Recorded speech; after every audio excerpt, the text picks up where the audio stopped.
भी चीजें समझा देते हैं कि क्या कुछ हो रहा है। खबर क्या है? पाकिस्तान ने अफगानिस्तान पर एयर स्ट्राइक कर दी, पख्तिका प्रांत में एयर स्ट्राइक की। दोनों देशों ने 48 घंटे के युद्ध विराम पर सहमति जताई थी और इस युद्ध विराम पर सहमति पाकिस्तान ने कुछ घंटों बाद ही अफगानिस्तान पर हमला कर दिया, जिसमें क्रिकेट के खिलाड़ी मारे गए। उर्गुन और बरमल जिलों के बीच कई घरों को निशाना बनाया गया। अब पाकिस्तान इसकी वजह कुछ भी बताए। 3 क्रिकेटर्स की मौत हुई, 14 आम अफगानी भी इस दौरान मारे गए। पाकिस्तान क्यों ऐसा कर रहा है समझेंगे। पाकिस्तान के हमले में 16 से ज्यादा लोग घायल हुए हैं। यह दूसरा हमला है, यह पहला नहीं है, इससे पहले भी एक हो चुका है। हमले के जवाब में अफगानिस्तान क्रिकेट बोर्ड ने ऐलान किया कि वो ट्राई सीरीज से हट रहा है। नवंबर में पाकिस्तान में होने वाली ट्राई T20 सीरीज से वो हट गया है। टूर्नामेंट में पाकिस्तान, अफगानिस्तान और श्रीलंका की टीमें हिस्सा लेने वाली थी। यानी भारत के बाद पाकिस्तान ने एक और दुश्मन तैयार कर लिया है।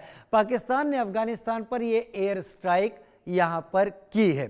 तो ये जानकारी वो है जो कि फिलहाल दोनों देशों के बीच में विवाद की जड़ क्या है? डूरंड रेखा, डूरंड लाइन। अब डूरंड लाइन किसने बनाई थी? सर डूरंड ने 1893 में, अब्दुर्रहमान खान वहां के शासक होते थे, उन्होंने मिलकर लाइन खींची, लेकिन अफगानिस्तान ने कभी नहीं माना। भारत से अलग होने के बाद यह बॉर्डर पाकिस्तान अफगानिस्तान के बीच आया। ये दोनों देशों की एक पारंपरिक जमीन को बांटती है, लेकिन लोग नहीं मानते। पख्तून कहते हैं इलाका है ही नहीं बंटवारे का, हमारा हिस्सा उधर भी है और वो पूरा हम पख्तूनों का है। दोनों देश एक दूसरे पर हमले और आतंकियों को छिपाने का आरोप लगाते हैं। पाकिस्तान तो स्थापित रूप से टेररिस्ट को पालता है, लेकिन पाकिस्तान जो करता है सोचता है दूसरे भी वही कर रहे हैं और वही पाकिस्तान थोपने की कोशिश करता है, जिसके बाद यह स्थिति हुई। हमने सर्वे किया लोगों से, हमने लोगों से सवाल पूछे। हमने पहला सवाल जो पूछा वो अब आपके सामने हम रख देते हैं। पहला सवाल हमने लोगों से पूछा, अफगान क्रिकेटर समेत नागरिकों पर पाक सेना के स्ट्राइक को आप कैसे देखते हैं? पाक सेना का कायरतापूर्ण रवैया, अफगान भारत दोस्ती से बौखलाहट या कह नहीं सकते? तो लोगों ने क्या जवाब दिए वो भी यहां देख लेते हैं। 38% ने कहा पाकिस्तानी सेना का कायरतापूर्ण रवैया, यह ज्यादा हो सकता था, कायरी है। अफगान भारत दोस्ती से बौखलाहट 47%, यानी हमारा अफगान था, हम थे अफगान के सिपहसालार, वो भारत के नजदीक कैसे। 15% ने कुछ भी नहीं कहा। दोनों चीजें मिलाकर कहती हैं कि पाकिस्तान एक कायर मुल्क है। अफगानिस्तान, क्या पाकिस्तान अफगानिस्तान तनाव व्यापक क्षेत्रीय अस्थिरता का रूप लेने वाला है? तो यहां पर हां नहीं कह नहीं सकते में अगर हम बात करते हैं तो वो भी हम रख देते हैं आपके सामने। 72% लोग कहते हैं हां ऐसा हो सकता है, 21% लोग कहते हैं कि नहीं ऐसा नहीं होगा, 7% कह नहीं सकते की बात को यहां पर बोल रहे हैं। अगला सवाल हम रख देते हैं, क्या अंतर्राष्ट्रीय समुदाय को पाकिस्तान के खिलाफ सख्त एक्शन लेने का वक्त आ चुका है?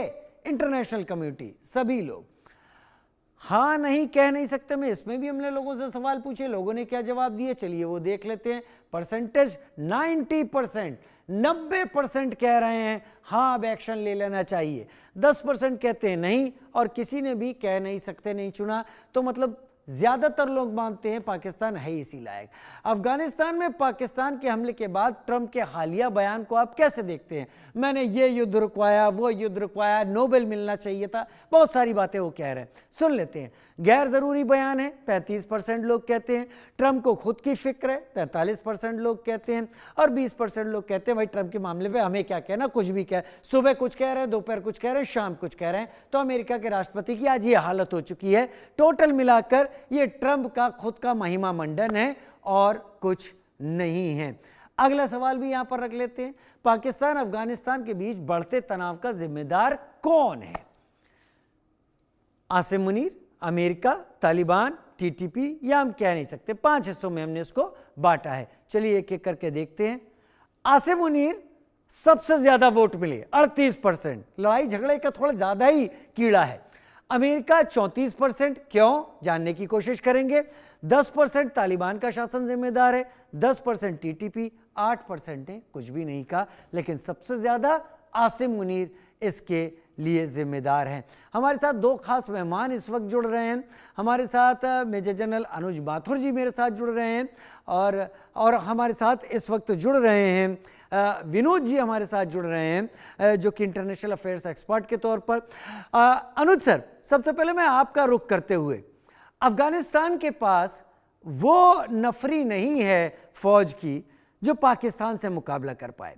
पाकिस्तान के पास जो इक्विपमेंट है वो अफगानिस्तान के पास नहीं है, या उतने ज़्यादा बेहतर मैन नहीं है जो उनका इस्तेमाल कर सके।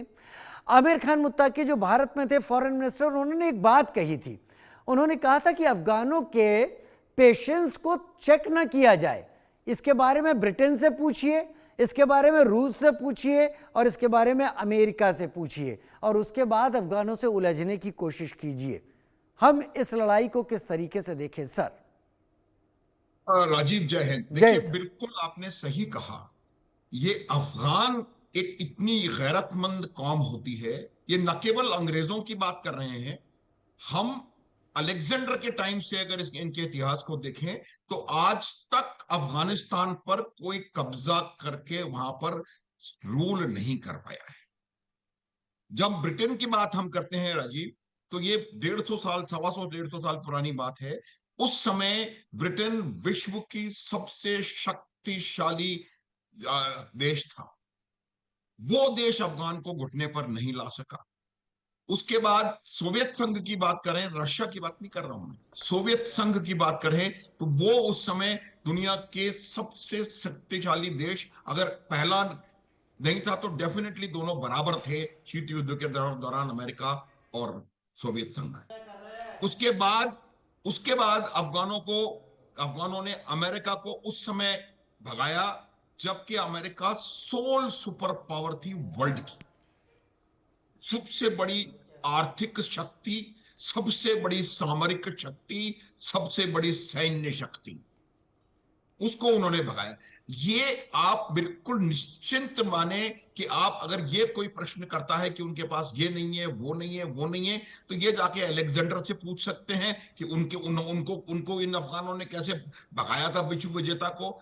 इंग्लैंड को, जब इंग्लैंड पूरी दुनिया पर राज कर रहा था, तब इन्होंने कैसे ब्रिटिश को भगाया था, सोवियत संघ को कैसे भगाया था और अमेरिका को कैसे भगाया था। और एक भी बार इन सब जगहों पर कभी भी अफगान ने जाकर के किसी सीज फायर की भीख किसी से नहीं मांगी थी। आज जो पाकिस्तान कहने की कोशिश कर रहा है, उनकी हारी हुई, डिमोरलाइज्ड, अनप्रोफेशनल फौज कह रही है कि वो अफगान हमसे सीज फायर मांग रहा है। ये बहुत बड़ी इनको गलतफहमी है और ये मेरे को लगता है कि इनको बहुत जल्द समझ में आ जाएगा। अब जहां तक सवाल इस हमले का है, देखिए, कोई कह रहा है कोलेटरल डैमेज। मैं आपको इस बात को क्लैरिफाई कर देना चाहता हूं, कोलेटरल डैमेज क्या होता है। कोलेटरल डैमेज तब होता है कि आप किसी मिलिट्री टारगेट पे या किसी टेररिस्ट आउटफिट पे हमला कर रहे हैं और वहां पर कुछ इनोसेंट लोग हैं जो कि उसकी चपेट में आ गए। ये जो हमला हुआ है राजीव, ये हमला यहां कोई मिलिट्री आउटफिट नहीं था।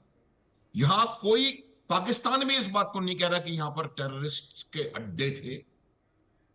ये हमला पाकिस्तान की एयरफोर्स की कायरता, जो आपने सवाल पूछा था उसी के साथ चल रहा हूं, का नमूना है कि उन्होंने अपने डोमेस्टिक ऑडियंस को ये चूर्ण लगातार खिलाए जाते रहने के लिए कि पाकिस्तान की सेना अब हरा नहीं सकते आप उसको, फिर विश्व विजेता वर्ल्ड की बेस्ट सेना है, उनको कुछ दिखाना था। क्योंकि पिछले 6-8 महीने में उनके 3000 लोगों को इस टीटीपी ने और बीएलए ने खत्म कर दिया। और अभी जो फ्रेंडशिप गेट को तोड़ करके और जिस प्रकार से उनके अंदर आकर के चौकी पर हमला करके उसको नुकसान पहुंचाया और कई सारी चौकियां ले उन्होंने कब्जे में ले ली, उनकी पतलूने, उनके हथियार ले गए, वहां से लोग अपनी चौकियां छोड़ छोड़ करके भागे हैं। 4 दशक का मेरा अनुभव है सेना का। सैनिक के लिए सबसे ज्यादा घटिया कोई गतिगिरी भी चीज कोई हो सकती है, वो होता है अपनी पोस्ट को छोड़ के भागना या अपने हथियार को छोड़ देना। और इधर पाकिस्तान की सेना ने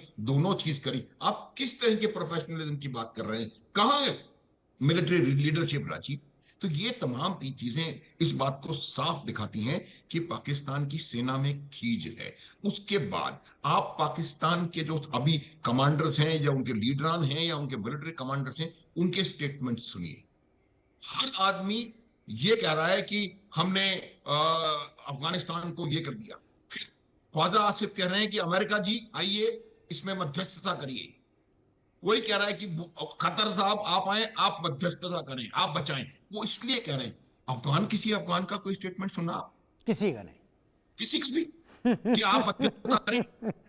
और अमेरिका को वो क्यों ला रहे? वाकई कतर में चल रही है, यू सऊदी अरब पिक्ड के इट साथ right sir, you picked it right. मैं आता हूं आपके पास लौट के, मैं आता हूं आपके पास। प्रोफेसर मनोज कुमार मेरे साथ विदेश मामलों के जानकार के तौर पर इस वक्त जुड़े हुए हैं।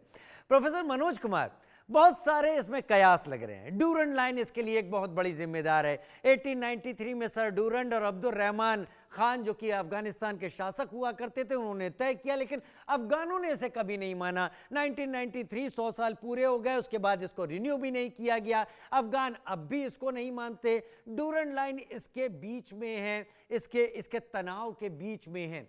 लेकिन क्या वजह है कि अफगानिस्तान से उलझने की कोशिश पाकिस्तान कर रहा है? पाकिस्तान इस वक्त बलोच के साथ उलझा है, टीटीपी के साथ उलझा है, भारत के साथ भी उलझ रहा है और अब सीधे अफगान के साथ उलझा है। 2021 ज्यादा दूर नहीं है। बड़े बड़े गाजे बाजे के साथ पाकिस्तान के आईएसआई के लोग, आर्मी के लोग, एस्टेब्लिशमेंट के लोग गए थे कि हमें अफगानिस्तान में एक स्ट्रेटेजिक डेप्थ मिल गई है। क्या हुआ ये सब?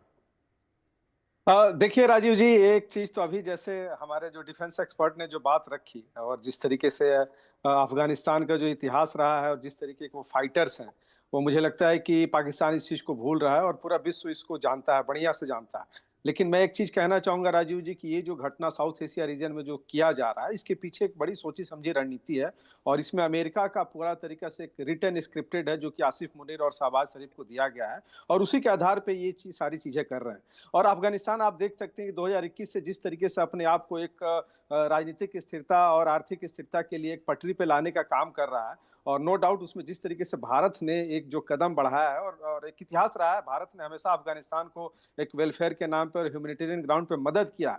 लेकिन बीच में कुछ अगर कालखंड को आप हटा दीजिए तो उसके बाद से भारत ने कभी भी उसको एज ए एनिमी ट्रीट नहीं किया है। तो मुझे लगता है कि ये जो घटना अभी घटी है, इस घटना का स्क्रिप्टेड है जो कि अमेरिका के द्वारा संचालित किया जा रहा है और उसको एक्टर के रूप में पाकिस्तान इसको यूटिलाइज कर रहा है। क्योंकि आप इसके पहले मॉस्को का जो समिट हुआ था उसमें आप देख सकते थे कि पाकिस्तान के खिलाफ और खास करके अमेरिका के खिलाफ जिस तरीके से अफगानिस्तान ने भी एक वॉइस रेज किया था, वो कहीं ना कहीं इन लोगों को डाइजेस्ट नहीं हो रहा। दूसरी बात आप देख सकते हैं कि आज पूरे वर्ल्ड का हर क्षेत्र में कन्फ्लिक्ट्स हो रहा है और ये सारा कन्फ्लिक्ट के पीछे अगर आप देख लीजिए तो आप उसमें देखेंगे तो अगर हम कंपैरेटिव स्टडीज करें और डीप स्टडीज करें तो अमेरिका का इंटरेस्ट उसमें दिखता है। अब रही बात इधर की इस एरिया में जिस तरीके से अफगानिस्तान और भारत करीब होते जा रहे हैं और आप देख सकते हैं कि जैसे रसिया भी जिस तरीके से और खास करके चाइना का जो एक ट्राइंगल भारत के साथ जो बन रहा है, इन सब सारी चीज़ों को देखते हुए, क्योंकि हम लोगों ने पहले भी बहुत सारे डिबेट कर रखे हैं कि पाकिस्तान और अफगानिस्तान का जो जियो लोकेशन है वर्ल्ड के स्ट्रेटेजी के हिसाब से बहुत ही इंपॉर्टेंट है और उसी को आधार बना के, सुरक्षा के आधार बना के पाकिस्तान उस पर अटैक कर रहा है। क्योंकि आप एक इस चीज़ को हमें नहीं भूलना चाहिए कि पाकिस्तान को लगता है कि इस्लाम के नाम पे हम विश्व के जितने मुस्लिम देश है सबको एक साथ इकट्ठा कर लेंगे और टेररिज्म का सप्लाई करेंगे। तो मैं एक चीज कहना चाहूंगा कि आज इस बदलती हुई परिवेश में जिस तरीके से हर लोग अवेयर हो रहा है, सूचना सबको मिल रही है, सब एक शांति व्यवस्था कायम करना चाहता है, राजनीतिक स्थिरता लाना चाहता है, उसमें पाकिस्तान और खास करके जो वहाँ के आर्मी जनरल हैं, ये दोनों अपनी सत्ता को बचाने के लिए इस एरिया को एक तरीके से युद्ध के तरफ लेके जाना चाह रहे हैं। और नो डाउट अभी आपने जैसे कहा कि अमेरिका को इनवाइट किया जा रहा है, तो इसका मतलब क्या है कि आप अमेरिका को ला के वहां बैठा के चाइना को कंटेन करना चाहते हैं, क्योंकि चाइना ऑलरेडी पाकिस्तान में बैठा हुआ है और ये कहीं ना कहीं ये उस स्ट्रेटजी का पार्ट है कि हम किस तरीके से अमेरिका को यहाँ पे इंटरवेन कराएं। और उसी के तहत आज जिस तरीके से इनोसेंट 14 लोगों को जो पाकिस्तान ने जो एयर अटैक किया है और जिस एरिया पे ये आक्रमण किया गया वहां पे टीटीपी के कोई लड़ाके नहीं थे, तो मुझे लगता है कि ये कहीं ना कहीं